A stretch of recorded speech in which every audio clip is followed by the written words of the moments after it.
All right, guys, thanks for joining us for an episode of PPC Funnel Fixers. This is pretty funny because we are actually going to be talking about contractors who fix things.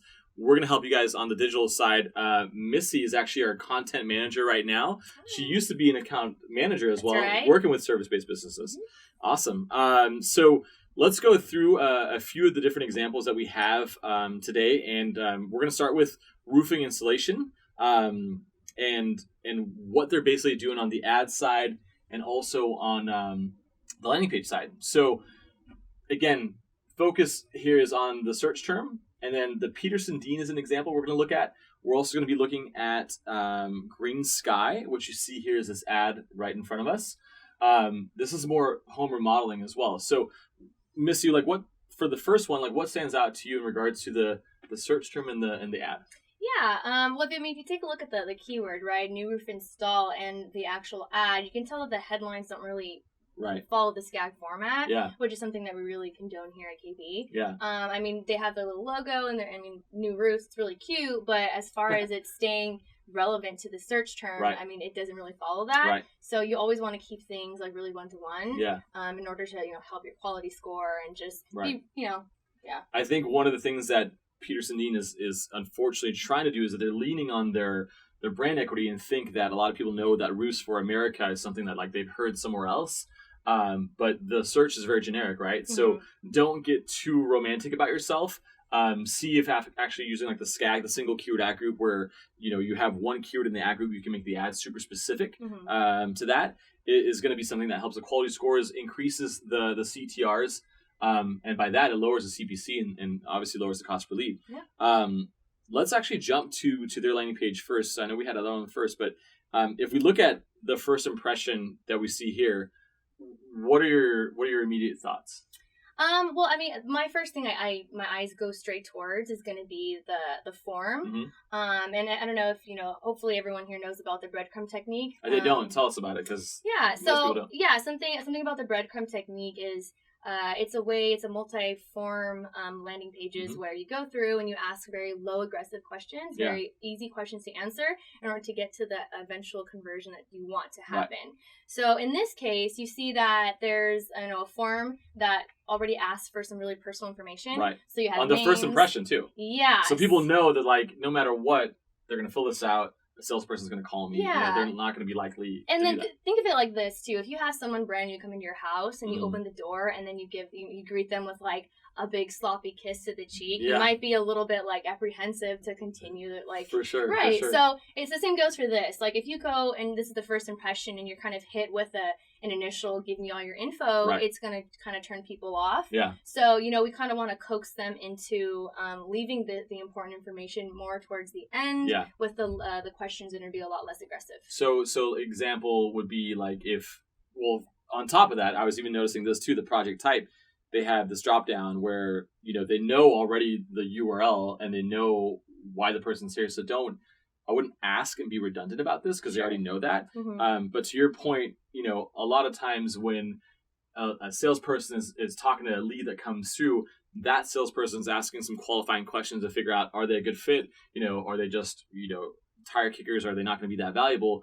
Those questions ask in that first step, like you're talking about, right? Mm-hmm. So the way that it works is that you ask questions that are non-threatening to begin with. Anything that's contact information related is threatening because they know that as soon as they fill that out, that they're going to get a salesperson to call them, and that's what they don't want. Absolutely. If possible, they would want to know the costs and all that kind of stuff with being anonymous the whole time. But as an advertiser, that's not what you want. So the way to marry those two is using the breadcrumb technique, which is basically a two-step landing page. You can ask something like, what's the square footage of your house? What's the zip code your house is in? What are the normal questions that you would ask? Is it a re-roof? Is it a roof repair? Those kind of questions. And then on step 2, yeah, exactly. And then also too, you don't have to just be asking very whatever questions. These can be actually really good qualifiers. Right. So, that can really help your sales team know that, hey, this is a great lead, or hey, this is not something that, this is not, the type of traffic we want to be getting. Right. So getting some really good questions in there is actually really valuable. So it's like a lead qualifier, and they can decide like who that lead should go to depending on what they've already answered. Mm-hmm. But as long as it's a 2-step, you'll see the convert. And that's funny because most people think that by adding more steps and more fields, like your conversion rates will go down. But what we found is that depending on the order which you ask them, it can actually do the opposite and increase your performance too. That's right. Let's look at some of the feedback that we got. And this is a tool called Usability Hub, where we basically asked, hey, you're looking to upgrade your roof or, remodel your home. What do you not like about this landing page? Because we didn't really care about what they did like, but we were curious about what did they not like. Now, some of this feedback is going to be around in regards to their opinion, and it doesn't really matter much. But if we do see a common thread and we ask more than just the 10 people here, that's when we start taking that seriously and be like, that could be good insight to actually test on the landing page to improve it even further. Again, some of these are not that great in regards to what these guys are looking for, but interesting to see. Go ahead. There's kind of that. It looks like it is mainly about roofing. If I need a new kitchen, I would feel like I was on the wrong site. Right. So that kind of is where you were going with the drop down menu. So people are kind of getting confused as to what you're offering. You're like, hey, I'm looking for roofing, but I'm kind of looking for kitchen. So it does get kind of confusing when you're not really straightforward on what it is you're what you're trying to serve. What you're trying to offer. Cool. This was an interesting one as well too. So Hansens is not so much in California where we're from, but they're a pretty well known brand around. Similar thing where you come and they do a good job actually knowing what the visitor wants, which is pricing. I mean, most of the time that's their first question. Well, how much does it cost? If it's way out of my budget, don't even bother warming me up or nurturing me. Like, I don't care. Like, I can't afford you, right? The problem again is where they could focus more on like how they ask the questions, the breadcrumb technique again, the way they lean things in. The other thing that I think just looks a little more on the scammy side, and again, this is a page that's not necessarily just dedicated for PPC traffic. So if they did this and use a landing page platform to split test, I feel like they'll quickly find that when a $50,000 home makeover takes away from the focus of the actual goal of the page, right? Same thing with like the person with a headset. It's just this is stock photo 101 stuff that I felt like was good back in the 90s. Sure. Like, don't use this anymore, right? Yep. So I think it's great that they're having, but I wouldn't have the competing CTAs like click here for full roofing gallery when they want to have like an estimate or a quote or pricing. You'll also notice that they call it 3 different things: estimate, quote, and then the other form was pricing. Anything that you think will be better from our experience here? I mean, like you said, if using this as a landing page, of course it's going to serve different purposes if it's organic traffic and PPC traffic. But if you are using this page specifically for PPC, there's a lot of text going on here, a lot of copy, which it's kind of like you have like a 5 to 8 seconds to kind of give your visitor the lowdown of what it is that they need, what they're looking for. And there's just a lot of text here that can be kind of overwhelming. People want to be seeing like bullet points and be something that'll be a lot easier for them to read. Visuals and things like that. Visuals, just something that's really easy to read, because with me looking at this, I'm just like, I have to read all this stuff, and I don't know if I have the time or the patience to do so, which people mostly don't have nowadays. And you got to keep in mind too, like when you go on Google, there's 7 advertisers, right? What's going to prevent me from thinking of like my roof installer, who I'm selecting, is the same way that I interpret when I buy a car. Like, the dealership doesn't really matter.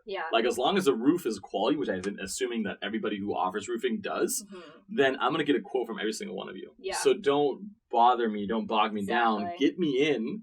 And if you do that breadcrumb technique and you ask, like, how soon are you looking to get it done?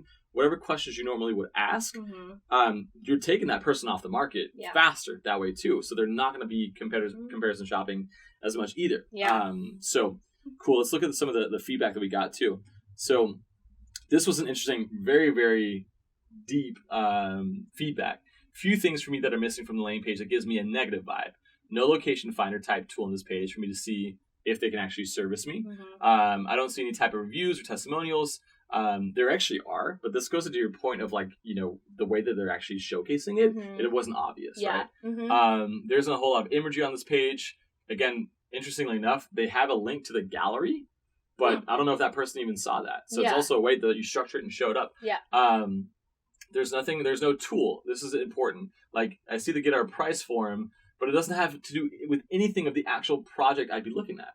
So a person is not stupid. Like, if you only ask for name, email, and phone number, they know that when that gets sent through, a person has to call, and now they have to ask the qualifying questions. Sure. Why don't you speed things up as a marketer and also help them out, the visitor, by asking those pre-qualifying questions? Right. I mean, that's kind of like a hooking technique too.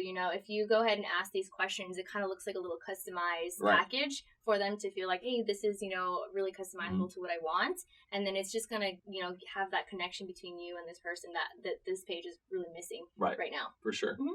Again, another one, I don't like to have to give personal information to get a price. You can make it more believable and understanding like why you need the personal information, because even though you ask some upfront questions first, the incentive and the reason why you ask them for personal information is also critical. Like, hey, we're putting your quote together, but we have some other questions to ask that are like, out of context.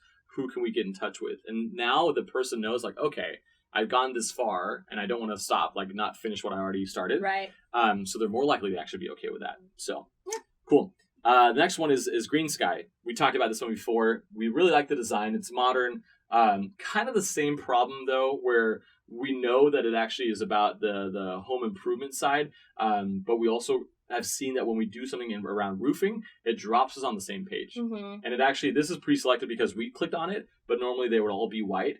And the interesting thing is that as you go through this, it actually does follow the breadcrumb technique. So I want to give these guys a shout out and say that they're doing a great job. Now, they basically go in and actually sell the lead as an aggregator, which most of these advertisers do that are like Thumbtack, House, Modernize is another one. And they have to do that because they want to like showcase all the results. But I think that individual companies that actually service the actual home, like the remodels or the roof repairs, should take this premise because it works really well and it's really done well in action too.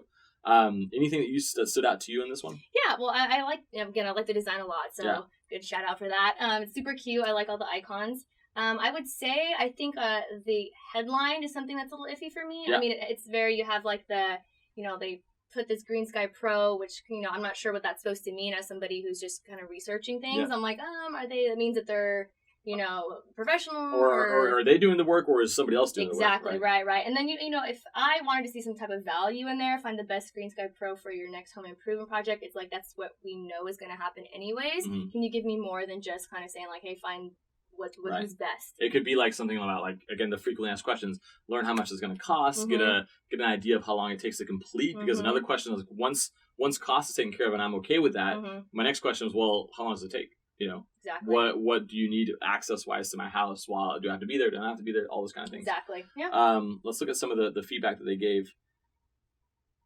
Not enough variance of color. Oh. That was opposite. Again, this is why we don't take that feedback very seriously unless a lot of people say it as well.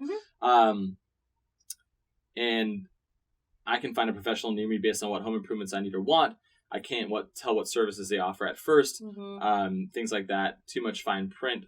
Block of text takes away from the page. I think that's just the legal side. Right. You'll notice that at the top they had this little 1, which is basically, I think, the annotation for what's going on down here.